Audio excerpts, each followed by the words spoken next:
In a world where most people get stuck staring at obstacles, a few learn to look beyond them. This is the story of a man who discovered that problems are not the end of the road, but the beginning of a better path, if you choose to focus on solutions instead of limitations. Chapter 1, The Habit of Seeing What's Wrong. Ethan Parker had built his reputation on being the smartest problem spotter in the room. At 29, working in a fast-paced tech company in Chicago, he was the person everyone turned to when something needed to be stress-tested. Give Ethan a plan, and within minutes he would uncover every flaw, every risk, every possible failure point. At first, it made him valuable. During meetings, while others spoke with excitement about new ideas, Ethan leaned back in his chair, arms crossed, listening carefully. Then, at just the right moment, he would speak. "This won't scale. We don't have the budget for that. We tried something like this last year. It failed." And just like that, the energy in the room would shift. Conversations slowed. People exchanged glances. The idea that once felt exciting now felt heavy. Ethan didn't notice it at first. In his mind, he was helping. He believed he was saving the team from mistakes, protecting them from failure. To him, pointing out problems was the same as being responsible. But slowly, something began to change.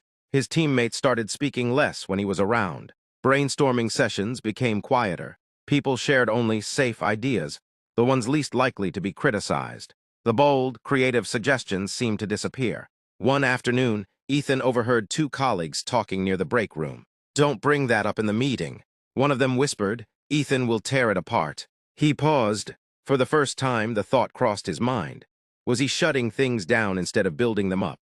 That same week, the team gathered for an important strategy meeting. Olivia, his manager, encouraged everyone to bring fresh ideas for a new project. A young team member, Marcus, nervously presented an idea he had been working on for weeks.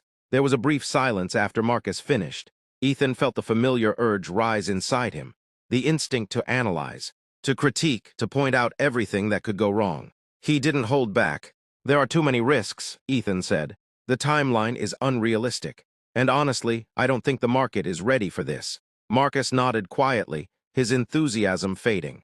No one else spoke. Within minutes, the idea was dropped, and the meeting moved on. But something about that moment stayed with Ethan. Later that day, Olivia called him into her office. Her tone wasn't harsh, but it was serious. "Ethan," she said, "you're incredibly sharp.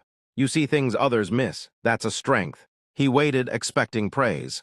"But," she continued, "if all you ever do is point out what's wrong, people will stop trying. And when people stop trying, nothing grows." Ethan frowned slightly. "I'm just being realistic." "Realistic is good," Olivia replied. "But leadership isn't just about identifying problems. It's about helping people move forward despite them."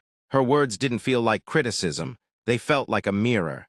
That evening, Ethan walked home through the busy streets of Chicago, replaying the conversation in his mind.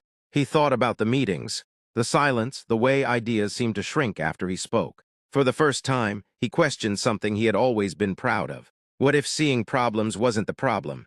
What if stopping there was?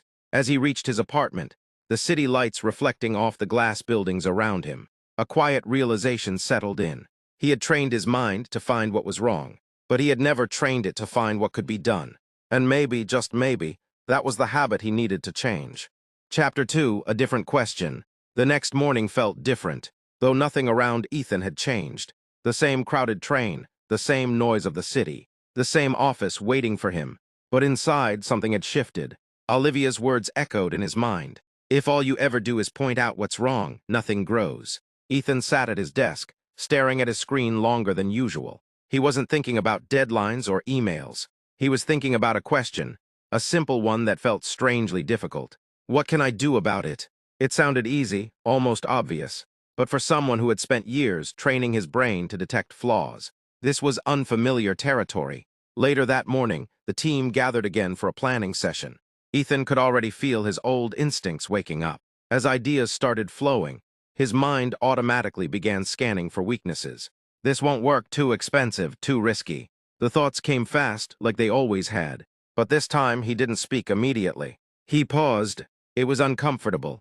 Silence stretched for a second longer than usual. His teammates glanced at him, almost expecting him to jump in and dismantle the idea. Instead, Ethan leaned forward slightly. "This might be challenging," he said slowly, choosing his words carefully. But what if we tested on a smaller scale first? The room didn't go quiet. It opened up. Someone added, yeah, we could run a pilot version. Another voice followed, we can limit the budget in the first phase. Marcus, the same teammate whose idea had been shut down before, spoke again a little more confidently this time. I can help design a basic version to try out. Ethan noticed something surprising. The energy didn't drop. It grew. For the first time, he wasn't the person stopping the conversation. He was part of moving it forward. As the meeting ended, Olivia caught his eye and gave a small nod. It wasn't dramatic, but it meant something. Back at his desk, Ethan reflected on what had just happened. The idea still had flaws. The risks hadn't magically disappeared. But instead of ending the discussion, those risks had become part of the process. That afternoon, another challenge came up. A delay in a project timeline had everyone stressed. Normally, Ethan would have pointed out where things went wrong and who missed what. He could feel that habit rising again. But this time, he caught it early. Okay, he said to the team, we know we're behind. So what's the next step? How do we get back on track? There was a brief pause. Then the conversation shifted. Tasks were reassigned. Priorities were adjusted. A recovery plan began to form. It wasn't perfect, it wasn't instant, but it was progress. By the end of the day, Ethan felt mentally tired in a way he hadn't before. Not drained, but stretched, like he had used a part of his mind that had been neglected for years. On his way home, he realized something important. Focusing on solutions didn't mean ignoring problems or pretending everything was fine. It meant refusing to let problems have the final word. That night he sat quietly, replaying the day. The pauses, the questions, the small shifts. None of them were dramatic, but together, they had changed the direction of every conversation he was part of. And for the first time, Ethan felt something new at the end of a workday. Not just relief that problems were identified, but satisfaction that something had actually moved forward. Change felt powerful in the beginning, but it didn't take long for Ethan to realize how deeply his old habits were wired into him. For a few days, he managed to pause, to ask better questions, to guide conversations toward solutions. It felt new, even a little exciting. People responded differently. Meetings felt lighter. Progress, though small, was visible. But then came the real test. A major client project, one the team had been working on for weeks, started to fall apart. Deadlines slipped. A key feature failed during testing. Emails piled up with urgency written between every line. The atmosphere in the office changed overnight. Where there had been optimism, there was now pressure. Where there had been collaboration, there was tension. Ethan could feel it building inside him, too. This is exactly what I warned about. This shouldn't have happened. We're losing control. The thoughts were louder this time, sharper, more convincing, and before he could stop himself, he slipped. In the middle of an emergency meeting, voices overlapping and stress running high. Ethan spoke, this time without pausing. This is falling apart, he said, his tone firm. We should have seen this coming. The plan was flawed from the start. The room went silent, not the thoughtful kind of silence from before, but the heavy kind, the kind that shuts people down. Marcus looked down at his notes. Another teammate leaned back, arms crossed. The momentum they had been building disappeared in seconds. Ethan felt it immediately. It was like watching everything he had been trying to change snap back into its old shape. For a moment, he justified it. I'm just being honest, someone has to say it. But deep down, he knew something was off. Then, almost unexpectedly, a memory surfaced. A conversation with Lily from a few nights ago. They had been sitting on the couch, talking about her new business idea. Ethan had caught himself before criticizing, and instead asked her, "What's your first step?" She had smiled and said something that stayed with him. "You always see what's wrong, Ethan. But what if you didn't stop there?" Back in the meeting, her words echoed louder than his own thoughts. What if you didn't stop there? Ethan took a slow breath. He looked around the room again, at the stress, the silence, the uncertainty. Then he spoke, but this time differently. "Okay," he said, his voice calmer. "We're behind, and yes, there are issues. But let's focus on the next step. What can we fix right now?" There was hesitation at first. Then someone said, "We can prioritize the most critical feature and push the rest to phase 2. Another added, "If we divide the workload differently, we might recover some time." Marcus looked up again. "I can stay late this week and handle the testing side." The room slowly came back to life. Not perfectly, not instantly, but it moved. Ethan stayed quiet for a moment, listening this time instead of leading with criticism. He noticed something important. When people felt safe to contribute, solutions began to appear naturally. By the end of the meeting, they had a revised plan. It wasn't flawless, but it was actionable. As everyone left the room, Ethan remained seated for a few seconds longer. He replayed what had just happened. The slip, the tension, the recovery. That was the moment it became clear to him. Change wasn't about getting it right every time. It was about catching yourself when you got it wrong. Old habits didn't disappear, they waited. They showed up strongest when pressure was highest. But now Ethan had something he didn't have before, awareness. And with awareness came choice. Later that evening, as he walked through the city, he didn't feel defeated by his relapse. Instead, he felt grounded. Because for the first time, even after slipping back, he had found his way forward again. And that meant something had truly begun to change. Chapter 4, The Ripple Effect. The weeks that followed marked a quiet but powerful transformation in Ethan's life. It wasn't dramatic. There were no sudden breakthroughs or moments where everything instantly became easy. Change came through small daily decisions, moments when he chose to pause instead of react, to ask questions instead of make judgments, to build instead of break down. And slowly, those choices began creating ripples far beyond himself. At work, the shift was becoming impossible to ignore. The team meetings that once felt tense and cautious now carried a different energy. People spoke more freely. Ideas flowed with less hesitation. Even when challenges surfaced, the room no longer froze under the weight of them. Instead, conversations moved quickly toward possibilities. One Monday morning, Marcus stood at the front of the conference room, presenting a bold proposal for a new product feature. Months ago, his voice would have shaken with uncertainty, knowing Ethan's criticism could shut the idea down within seconds. But this time, Marcus looked confident. As he explained his concept, Ethan noticed several potential flaws. His old instincts still surfaced immediately, pointing out risks and weaknesses like flashing warning signs. But instead of leading with criticism, he asked, "What obstacles do you think we'll face if we move forward with this?" Marcus paused for a moment, then answered thoughtfully, "The budget could be tight, and we'd need more testing." Ethan nodded. "Good, so how can we work around that?" The room came alive. Suggestions bounced from one side of the table to the other. Strategies formed, solutions emerged. By the end of the meeting, what had started as a fragile idea had become a workable plan. As everyone filed out, Marcus lingered behind. "Thanks," he said. Ethan looked up. "For what?" "For helping make the idea stronger instead of tearing it apart." The words hit him harder than he expected. For years, he had believed his role was to challenge ideas by exposing their weaknesses. He thought that made him valuable. Now he understood something deeper. Real value came from helping ideas survive their weaknesses. That realization changed the way he saw leadership. But the ripple effect wasn't limited to work. At home, Lily noticed the difference almost immediately. One evening, she came over to Ethan's apartment carrying her laptop and a nervous expression.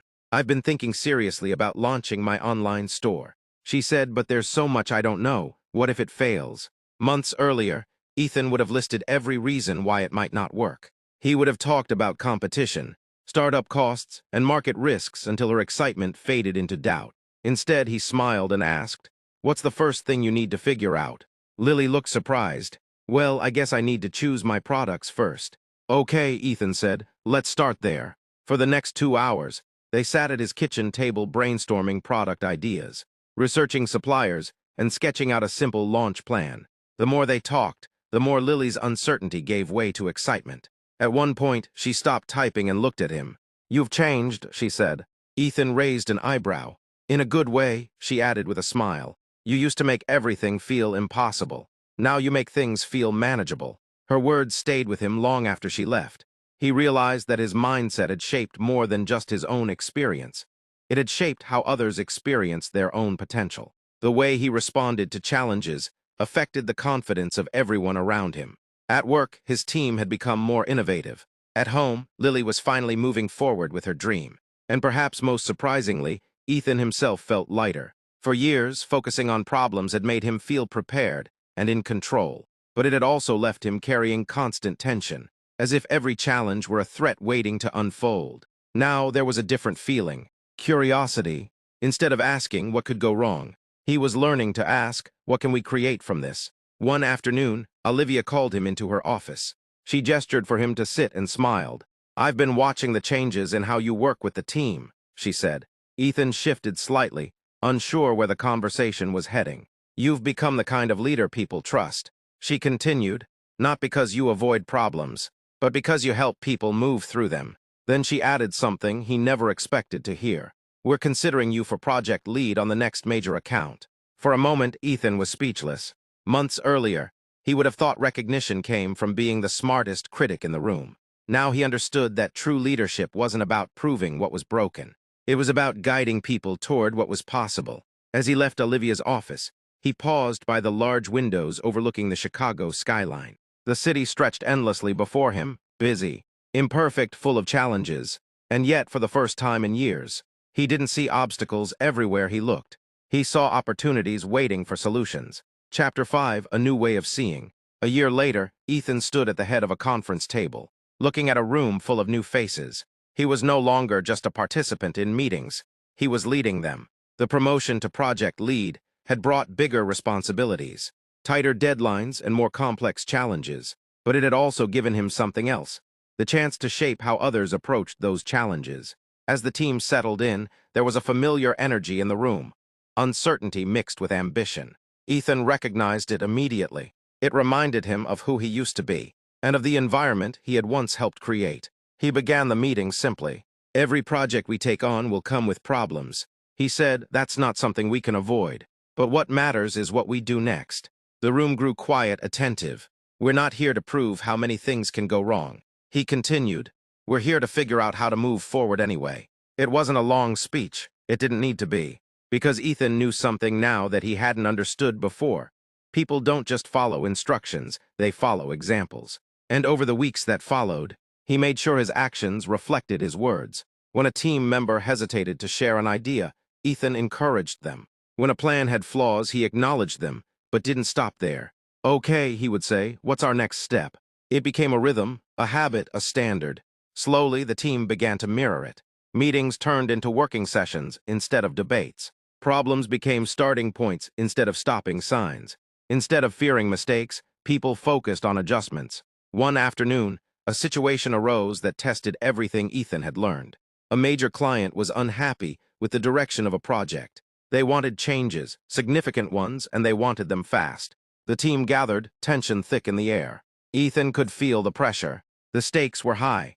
Failure wasn't just a possibility, it was a risk with real consequences. He looked around the room and saw the same reactions he used to have. Frustration, doubt, the urge to point out everything that had gone wrong. For a brief moment, his old mindset whispered again. This is a mess, this shouldn't have happened. But this time it didn't take over. Ethan leaned forward and said calmly, all right, let's break this down. What do we know and what can we control right now? The shift was immediate. Instead of spiraling into blame, the team focused on facts. Instead of arguing about past decisions, they discussed present options. Tasks were divided, priorities were reset. A new strategy began to take shape. It wasn't easy, they worked long hours, made quick decisions, and adjusted constantly. But step by step, they regained control of the situation. Weeks later, the project was back on track. The client, once frustrated, was now satisfied with the outcome. And the team, they were stronger than before, not because they had avoided problems, but because they had learned how to navigate through them. That evening, after everyone had left, Ethan stayed behind for a few minutes. He stood by the window, looking out at the city. The same city, the same challenges, the same unpredictable world. But he wasn't the same person. He thought back to the man he used to be, the one who believed his strength came from pointing out flaws, from predicting failure, from staying one step ahead of everything that could go wrong. That version of him had been sharp, yes, but also stuck. Now he understood something far more powerful. Clarity doesn't come from seeing everything that's broken. It comes from knowing what to do next. As he turned off the lights and walked out of the office, he felt a quiet sense of confidence, not the kind that comes from having all the answers, but the kind that comes from trusting his approach. Problems would always exist. Uncertainty would always be part of the journey. But he no longer saw them as barriers. He saw them as invitations. Invitations to think, to adapt, to create solutions. And most importantly, invitations to move forward. Because in the end, the difference wasn't in the problems he faced. It was in the way he chose to see them. And he knew the ripples of this change were only just beginning. The next time a problem shows up in your life, don't let it stop you, notice it. Understand it, but don't live there. Shift your focus and ask yourself, What can I do right now to move forward? Start small, take one step, then another. Train your mind to search for solutions, not excuses, because the more you practice this, the stronger you become. Today is your chance to change how you respond to challenges, so don't wait. Start thinking, acting, and living like someone who moves forward, no matter what stands in the way.